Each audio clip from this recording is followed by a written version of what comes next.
Chers amis, bonjour Christophe, vulgarisateur d'informations utiles. Donc je reviens vers vous, pourquoi? Parce que de nombreux messages me signalent des mails reçus de amende.gouv.fr. Donc j'avais parlé l'autre jour du fameux entaille.gouv.fr. Ce que l'on peut dire, un exemple précis. Premier mail reçu, amende.gouv.fr. Deuxième mail reçu, entaille.gouv.fr. Montant numéro 1, 213 €. Montant numéro 2, 293,47 €. Avec une soi-disant offre exceptionnelle. Si tu ne payes pas, ça passera à 675 € avec la majoration. Alors déjà, une amende ne fait jamais de promotion. Elle ne triple surtout pas comme ça. En plus, le mail parle de retrait de points, donc c'est typique d'une arnaque. Menace sous 48 heures.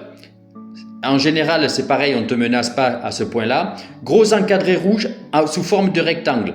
Gros, on va dire bouton bleu sous forme de rectangle avec marqué paiement sécurisé.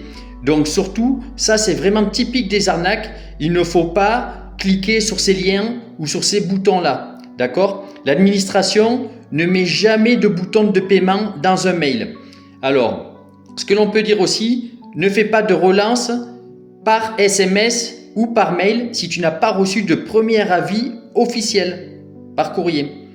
Ensuite, pas de compte à rebours stressant, pas de réduction commerciale. Alors ne clique jamais sur ce genre de lien, ne donne jamais tes coordonnées bancaires, tape toi-même sur ton serveur amende.gouv.fr pour vérifier si tu as bien reçu une amende avec le numéro de dossier que l'on te donne. Voilà, je te dis partage et commente cette vidéo et surtout abonne-toi si tu penses qu'elle t'a été utile. À bientôt pour une prochaine info.